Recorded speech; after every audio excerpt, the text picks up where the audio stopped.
بسم اللہ الرحمن الرحیم۔ السلام علیکم۔ دار ارقم اسکول سرگودا کی آن لائن کلاس میں آپ سب کو خوش آمدید۔ پچھلے لیکچر میں ہم نے خواجہ حیدر علی آتش کی غزل پڑھی تھی، آج ہم اس کی مشق کریں گے۔ مشقی سوالات دیکھتے ہیں۔ سب سے پہلا سوال ہے، شاعر نے ہمیشہ کس کے وصف لکھے؟ شاعر نے ہمیشہ اپنے محبوب کے خوبصورت اور چمکدار دانتوں کے وصف لکھے ہیں۔ اگلا سوال، شاعر کی عمر کیسے بسر ہوئی؟ شاعر ساری عمر جاگتا رہا اور ان کا نصیب سویا رہا۔ دراصل شاعر اپنے حالات کو سازگار بنانے کی کوشش کرتے رہے، مگر ان کی سب تدبیریں الٹ ہو گئی۔ جو مانگا وہ کبھی نہ ملا اور جو نہ مانگا وہ بن مانگے مل گیا۔ شاعر نے اپنی کشت سخن کے بارے میں کیا کہا ہے؟ شاعر نے اپنی کشت سخن کے بارے میں کہا ہے کہ یہ بغیر محنت کے ہی سرسبز و شاداب رہی، حالانکہ کھیتوں پہ محنت صرف کرنی پڑتی ہے، ہل چلانا پڑتا ہے، بیج بونا پڑتا ہے، تب جا کے ہری بھری فصل لہلہاتی ہے۔ لیکن شاعری خداداد صلاحیت ہے، یہ کسی کی محنت اور ریاضت کا نتیجہ نہیں ہوتی۔ اگلا سوال دیکھیے، برہمن کو کس بات کی حسرت رہی؟ برہمن کو اپنے ہاتھوں سے تراشے ہوئے بتوں سے باتیں کرنے کی حسرت رہی۔ شاعر کا قلم کیا کرتا ہے؟ شاعر کا قلم اپنے محبوب کے دانتوں کے وصف بیان کرنے میں موتی پروتا ہے۔ سوال نمبر 2، مندرجہ ذیل تراکیب کے معنی لکھیں۔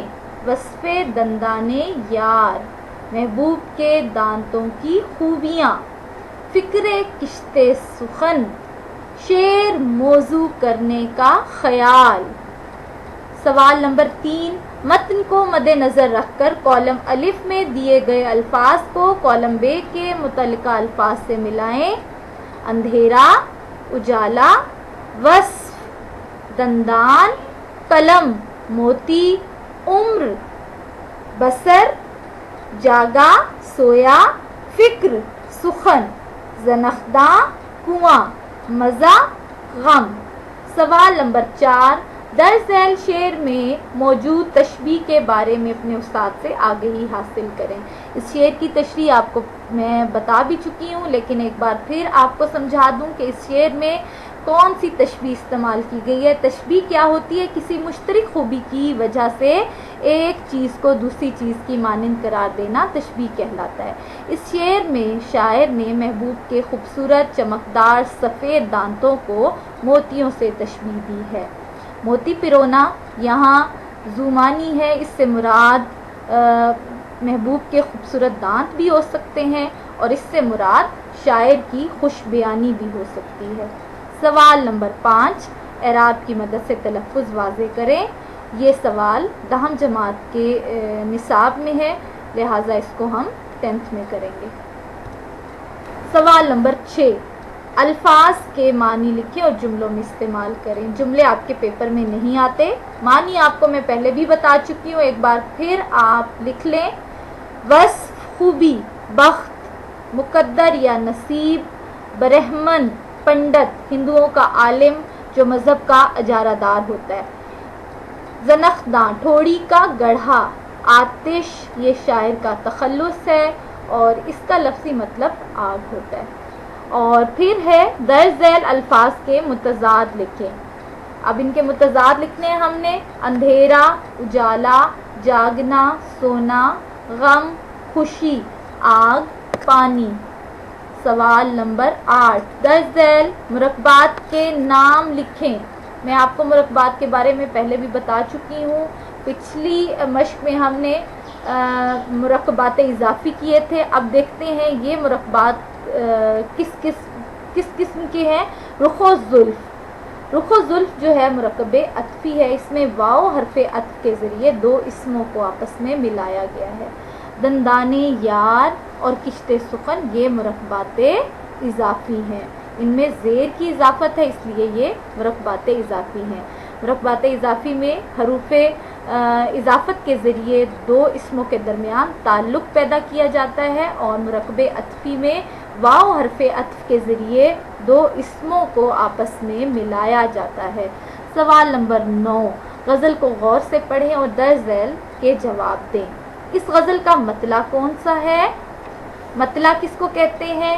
غزل یا قصیدے کا پہلا شعر، اور اس کے لفظی معنی ہے طلوع ہونے کی جگہ۔ اس غزل کا مطلع ہے رخ و زلف پر جان کھویا کیا، اندھیرے اجالے میں رویا کیا۔ اس غزل کا مقطع کون سا ہے؟ مقطع کے لفظی معنی ہے کاٹنا یا ختم کرنا۔ غزل کا آخری شعر اگر شاعر نے اپنا تخلص استعمال کیا ہو تو وہ مقطع کہلائے گا۔ اب غزل کا مقطع ہے زنخداں سے آتش محبت رہی، کنویں میں مجھے دل ڈبویا کیا۔ غزل کی ردیف کیا ہے؟ ردیف میں نے آپ کو پہلے بھی بتایا ہے، لفظی مطلب ہے سوار ہونا، قافیے کے بعد آنے والا ایک لفظ یا لفظوں کا مجموعہ ردیف کہلاتا ہے، اور اس غزل کی ردیف کیا ہے۔ اس غزل کی ردیف کیا ہے۔ اور اگلا سوال، اس غزل میں موجود کوئی سے 5 قوافی کی نشاندہی کریں۔ اب آپ کے سامنے آپ کی کتاب کھلی ہونی چاہیے، صفحہ نمبر 131 131۔ اس غزل کے قوافی دیکھ لیتے ہیں۔ قوافی قافیہ کی جمع ہے، ہم وزن اور ہم آواز الفاظ کو قوافی کہا جاتا ہے۔ قوافی دیکھیے، کھویا، رویا، سویا، گویا، بویا۔ اگلا سوال، سوال نمبر 10، 5ویں شعر میں شاعر نے کیا استعارہ استعمال کیا ہے؟ آپ دیکھ سکتے ہیں آپ کے سامنے استعارہ کے لغوی معنی لکھے ہوئے ہیں کہ ادھار لینا ہے۔ علم بیان کی اصطلاح میں کسی چیز کے معنی عاریتاً یا مستعار لے کر دوسری چیز کے لیے استعمال کرنا استعارہ کہلاتا ہے۔ ان دونوں میں تشبیہ کا تعلق ضروری ہے۔ آسان زبان میں آپ کو میں سمجھا دوں کہ تشبیہ میں حروف تشبیہ کا استعمال ہوتا ہے، جیسے آپ کو نیچے مثال نظر آ رہی ہے، ماں نے کہا میرا چاند سو رہا ہے۔ اگر تشبیہ ہو تو اس طرح سے ہوگا، ماں نے کہا میرا چاند جیسا بیٹا سو رہا ہے، تو یہ تشبیہ ہوگی۔ اگر اس طرح سے مثال لی جائے کہ ماں نے کہا میرا چاند سو رہا ہے، تو یہ کیا ہوگا؟ استعارہ ہوگا، یعنی استعارہ میں کسی بھی چیز کی خوبیوں کو ایز اٹ از لے لیا جاتا ہے۔ اب 5ویں شعر میں استعارہ کیا استعمال کیا ہے شاعر نے بدھ کا استعارہ محبوب کے لیے استعمال کیا ہے، اور برہمن کا استعارہ عاشق کے لیے استعمال کیا ہے، کیونکہ عاشق اپنے محبوب سے باتیں کرنے کے لیے بے چین ہوتا ہے، اس سے ملنے کے لیے بےتاب ہوتا ہے، لیکن محبوب کا رویہ بدھ کی طرح سنگ دل اور خاموش طبع ہے، وہ اپنے عاشق کو کسی بھی طرح خاطر میں لانے کا روادار نہیں ہوتا۔ اب میرا خیال ہے آپ کو آج کا لیکچر سمجھ آ گیا ہوگا۔ آپ نے تمام سوالوں کے جواب اپنی نیٹ کاپی پر لکھنے ہیں، اور باقی مشق جو ہے وہ آپ اسی طرح سے کتاب پر حل کر لیں۔ اللہ تعالی ہم سب کو اپنے حفظ و امان میں رکھے۔ اللہ حافظ۔